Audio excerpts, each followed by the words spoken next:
जी, अस्सलाम वालेकुम। टुडे 16 दिसंबर। मैं थोड़ी वज़ाहत कर लूँ, जो चल रही है डाउरी आर्टिकल फ़िरोज़ खान ने अलीज़ेवाल पार्टी वालों को जिस तरह दिया था, उसके बारे में थोड़ी वज़ाहत कर लूँ। देखिए जी, कानून को समझना बहुत आसान है, अगर वो उस बंदा कोई समझना चाहे तो हमारी सोसाइटी। होता ही यूँ है, जब कोई भी मेंटेनेंस का सूट फ़ाइल किया जाता है, तो लिखते हैं, ये हमारे डाउरी आर्टिकल्स हैं, ये हमारी चीज़ें हैं और ये हमारा गोल्ड है, उसका वैल्यू लिखते हैं, इतने गोल्ड लिया था उस टाइम जब शादी हुई थी, निकाह के टाइम पे और इतना मालिक का सामान लिया था। रफली बंदा बताता है और रसीदें अटैच करता है और प्लस उसमें क्वांटिटी लिखता है, 6 तोले, 2 तोले, 1 तोले, ताकि कोर्ट का भी थोड़ी आसानी हो जाए। अभी आता हूँ केस पे, मेंटेनेंस केस में डाउरी आर्टिकल है क्या था। टोटल 18 आइटम थे, पर्सनल आइटम्स, और 2-3 चीजें थी गोल्ड वाली। उसमें दो 2-3 चीजों में गिफ्ट वाली भी चीजें शामिल थी। अब गोल्ड में ये नहीं बताया गया था तोला कितना था, क्वांटिटी कितनी थी, वैल्यू क्या थी, डिस्क्रिप्शन क्या थी। अब कोर्ट भी will not be in position to decide the case on merit. ना उसमें कोई इनवाइस लगाया वकील साहब ने, ना कोई डिटेल दी, बस ऐसे ही सूट जमा करवा दिया। अब मलबा किस पे आता है? मलबा आता है कोर्ट में। भाई कोर्ट ने इंसाफ नहीं दिया। अब लास्ट यानी में इन्होंने वीडियो बोला, इतना सोना था हमारा, इतना चीजें थी, बिल्कुल होंगी, मगर कोर्ट को तो आप पहले मुतमईन कर लें। इतना कंगन थे, इतने वालियां थी, इतने हार थे, सारी चीजें होती हैं, तो बंदा का court will proceed as per merit, law पे चलता है केस। अब डे वन से इनके वकील साहब कह रहे हैं, कायम शाह साहब, भाई हमने सारी चीजों की जस्टिफिकेशन दे दी, चाहे मेंटेनेंस केस पे, चाहे डाउरी आर्टिकल में। भाई हमारे मुल्क में लॉ ऑफ जस्टिफिकेशन नहीं आया अभी तक। कोशिश करें, शाह साहब है, इनकी अप्रोच होगी सिंध असेंबली में या प्रोविंशियल असेंबली में, नेशनल असेंबली में, तो लॉ ऑफ जस्टिफिकेशन भी आ जाए तो लोगों का काम आसान हो जाएगा। हमारे मुल्क में लॉ ऑफ एविडेंस है, सबूत पे, गवाही पे, कटहरे में लोग खड़े होते हैं, अपने आंसर चीजें देते हैं, फिर court will be in a position to decide वाकई ये सच बोल रहा है। नहीं तो बंदा क्या है, क्लेम करने में क्या है। कल कोई भी बंदा क्लेम करे तो क्वीन एलिजाबेथ में कोई नूर था, वो भी हमारे बेटी के जहेज में था।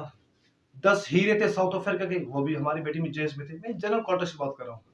तो कोर्ट इस चीज को मानती नहीं है। कोर्ट मानती है सबूत, इनवाइस, गवाह जब कटेरे में आते हैं तो उसे सवाल किए जाते हैं, तो उसका जवाब देना पड़ता है। कोर्ट से डिसाइड ऑन द मेरिट, इसको कहते हैं मेरिट।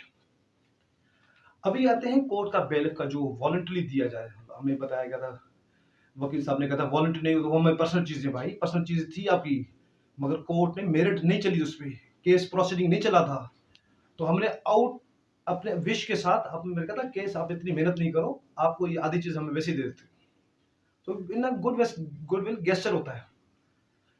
तो वो लिस्ट हमने आपको पेश कर दी, वही लिस्ट 13 चीजों की लिस्ट जमा हुई थी कोर्ट में 15 तारीख को, और उसी में ऑर्डर में लिखा गया था वो सारी लिस्ट है जो डाउरी आर्टिकल वकील साहब ने कोर्ट में पेश किया था at the time of filing suit, और बेल ऑर्डर, तो वो भी वीडियो के एंड में आप लगा दूंगा, आप देख लेना।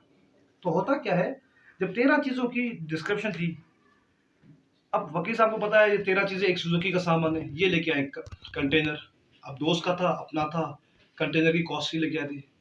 तो कहना बेवकूफ़ी की निशानी तो पहले यही होती है। और दूसरा, कोर्ट में लिखा हुआ है हैंड ओवर सामान थ्रू बेलिफ। तो क्या होता है, फिरोज खान की तरफ से सामान दिया जाता है बेलिफ को। अब बेलिफ की इजाजत थोड़ी कोर्ट में थी ताकि बेलिफ को अंदर घर में बिठा के आप हैंड ओवर करें। आप बेलिफ को हैंड ओवर करते हैं नियर बाय प्लेस, गार्डन में सामान बेलिफ को दिया था, भाई उसको आइडेंटिफाई करवाया था, ये सामान इस लिस्ट के मुताबिक है। तो जैसे अलीजी मैडम की मदर आई थी, उन्होंने सामान देखा, तो बेलिफ ने सिंपल क्वेश्चन किया, अगर ये सामान आपका है, अगर आप पहचानते हो, कंडीशन सही है, तो आप लेके जाए, अगर कोई इसमें इशू आप छोड़ दें ताकि हम अपना कोर्ट में रिपोर्ट जमा करवाएंगे। तो उन्हें अपनी सेटिस्फेक्शन के हिसाब से हर चीज़ खोल के देखी और अपने कंटेनर में सामान जो भी था वो लॉन्च करा कर चले गए। ये होता है कोर्ट का प्रोसीजर। और कोर्ट का बेलिफ के ऑर्डर में ये नहीं लिखा था तो पार्टी को सामान हैंडिंग एंड टेकिंग ओवर घर में हो। घर में इस वजह से नहीं होता, पहली तो बात तो घर में कोई नहीं था, नंबर 1। नंबर 2 चीज़ क्या होता है, कोई भी पार्टी अगर किसी घर में जाती है तो उस बदकलामी होती है, कुछ मिसअंडरस्टैंडिंग हो जाए, फिर पुलिस आ जाए, फिर कोई नया चीज़ खुल जाए, तो इससे अच्छा होता है पीसफुल। ये होता है आप अपनी चीज़ें बेलिफ के हवाले करते हो और bailiff according to law other side को करता है। अगर अदर साइड को कोई ऑब्जेक्शन होता है तो वो भी कोर्ट को बताता है। चीज़ें उनकी हो गई। अब बताता हूँ दूसरी चीज़ भी। देखिए गोल्ड का जो बताए 5-6 तोले थे, वो तो उन्होंने कोई लिस्ट नहीं लगाई, ना डिस्क्रिप्शन, ना क्वांटिटी, ना कितने हार थे। वो कोर्ट में वकील साहब ने लगाई नहीं। अब कोर्ट किस पे फैसला करेगी? एक सिंपल क्वेश्चन है। फिर अगर कोई फैसला अगर कोर्ट इनके हक में नहीं देगी, फिर बोलेंगे कोर्ट हमने से जुल्म किया। मतलब सारा मलबा वकील का गलती कोर्ट पे नहीं डाला है। वकील अपना केस मेरिट पे चलाएगा। हम सेटलमेंट की बात क्यों कर रहे थे? क्योंकि आपके केस में इतना दम नहीं था जो आप क्लेम कर रहे थे, जितना आप कर रहे थे। फिर भी कोर्ट हो सकता है कोई भी फैसला दे सकता है, आपके हक में दे, आपसे हक से ज्यादा भी दे सकती है, या हमारे हक में। वो तो कोर्ट को पता है ना, पहली बात। और दूसरी बात, मैंने पूरा केस में ये चीज ऑब्जर्व की है, तो हमारी सोसाइटी में डाइवोर्स, खुला, गार्जियन वार्ड और मेंटेनेंस केस और general type of nature of case होते हैं, उसकी अवेयरनेस ही नहीं है। तो इंशाल्लाह हमें टाइम मिलेगा और आपकी दुआएं होंगी तो हम जनरल टॉपिक में भी केस बनाएंगे, ताकि लोगों को पता हो how the things work in the court. और वकील करने की जरूरत नहीं है, अगर बंदा खुद सेंसिबल होगा, खुद अपनी चीजें फॉलो अप कर सकता है कोर्ट में। और दूसरा बात ये कहना चाहता हूँ, हमारा मुआशरा तब तरक्की करता है जब वो हॉस्पिटल और कोर्ट्स को अपनी सोशल वेलफेयर की जगह माने। Like school, college. बड़े बड़े पॉलिटिशियन क्या करते हैं? वो बोलते हैं जब जेल भी हमारी जेवर है, कोर्ट भी हमारा जेवर है, क्योंकि उनको पता है सुरखरू कोर्ट से होंगी। आम लोगों को मीडिया में कंपेन चलाई जाती है, आम लोगों को ये बताया जाता है भाई कोर्ट खुआरी की जगह है, कोर्ट नहीं आना चाहिए, कोर्ट गंदी जगह है। नहीं भाई, कोर्ट आना चाहिए। बजाय कोई बड़ा नुकसान हो जाए तो बंदा कोर्ट को हाईलाइट करे। कोर्ट मसले को हल करती है, दोनों पार्टी को सुनती है। तो लिहाजा हमारी अवेयरनेस तब होगी जब हम अपना कोर्ट को और हॉस्पिटल को वेलफेयर की जगह मानेंगे, अपना नॉलेज के साथ, अपने एबिलिटीज और मेरिट पे केस चलाएंगे, तो इंशाल्लाह हक में होगा। बाकी हमारे लिए दोनों पार्टी काबिल इज्जत हैं, काबिल एहतराम है, चाहे मैडम अलीजे की हो चाहे फेरोज खान की हो।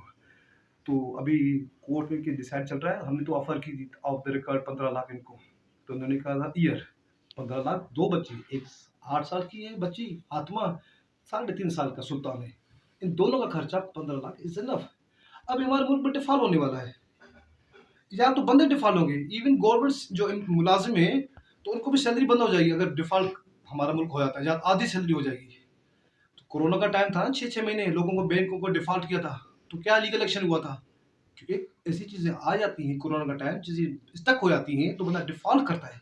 तो बंदा कोशिश करता है कोर्ट में लायबिलिटी वो फिक्स करे जो without a chance of being default court में पे करे। बाकी फिरोज खान के काम अगर इंशाल्लाह फ्यूचर में कोई बढ़ता तो क्यों नहीं कॉपरेट करता? बच्चे उनके हैं।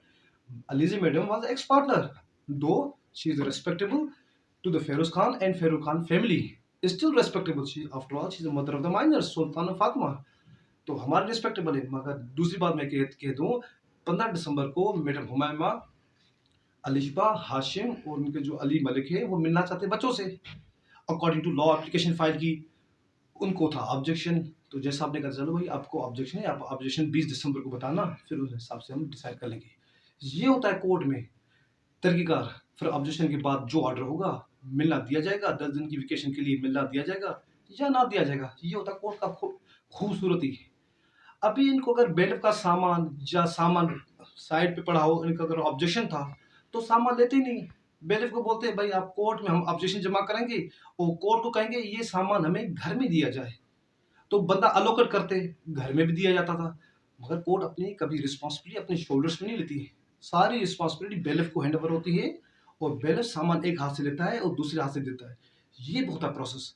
अगर इनको हैंडिंग एंड टेकिंग ओवर में ऑब्जेक्शन था तो नहीं लेते, कोर्ट में ऑब्जेक्शन फाइल करते हैं तो हम उस पर जवाब देते हैं, फिर उसके हिसाब से कोर्ट का केस चलता है। सोशल हाइप क्रिएट नहीं करें, क्योंकि इससे नेगेटिव इम्पैक्ट होता है आपके लिए भी, आपकी डिग्निटी के लिए भी और दूसरे लोगों के लिए।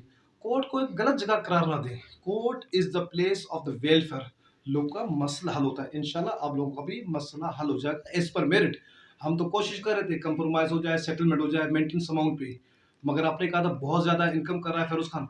आप साबित करो, साबित करेंगे तो इंशाल्लाह आपको तवक्को से भी ज्यादा मिल जाएगा।